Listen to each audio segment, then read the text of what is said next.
Good day, everyone.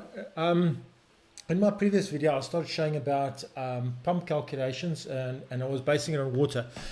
This next video is really about discussing the minimum speed that you should have in a pulp slurry line. And the reason, if you think about it, if you've got particulates in a slurry pipeline, the particulates settle out, and the only way you can prevent that is by ensuring that the speed, the linear velocity down the pipeline is high enough. So that's what this calculation sheet that I have here is all about.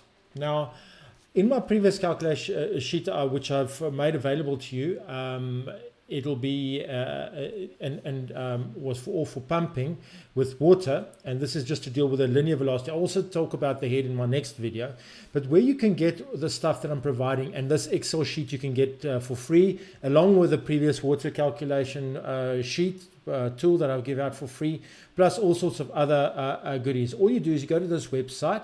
I'll show you the link. You put your name and email address, and then an email will be sent to you to be able to download it. And the email address is offer.ndme-inc.com. So that's where you type in up top here and in your browser, and you can go and download it if you wish. Okay, so back to this tool that I've created here for you. So typically you would have, and what I do have is I consistently make it blue is where the inputs are, the gray is your calculations.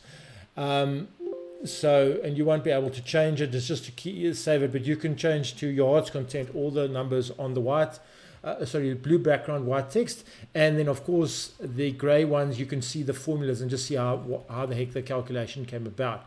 So this is based on the Durand formula for calculating the linear line velocity. So you've got the RD of the solids there, and it's 2.7 typically for quartzite. Liquid is 1, and in this case I've done a 28 percent solids by weight. I'll change the parameters, you can just see what happens. And then the pipe diameter is the internal diameter, and then the micron is the D50 size. Now think about it, it does have an influence. The larger the average particle size is, the more it'll tend to settle out because it's got a lot of more weight. Think of Stokes' law. So now let me just change something. You can see what happens here to the linear velocity in meters per second down a pipeline, the linear velocity. So I'm going to just change it to a larger one. What is the minimum settling velocity? As you can see, the larger the particle, the higher the linear speed will be required to get it to flow down the pipeline. Now, of course, if you have the pipeline for the same volume, you made it smaller, it does help also because of laminar flow, so it does have an influence like that. 350. Okay, so if it's larger, you can need a slightly higher velocity because of turbulence, etc.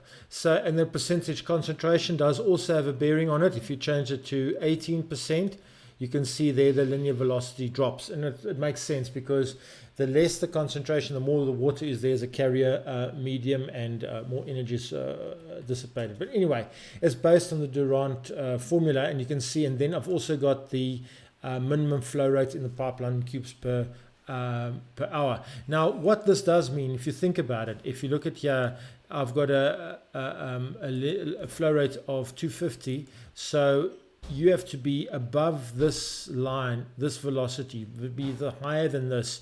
On this is an illustrative example of a pump curve for a fictitious pump.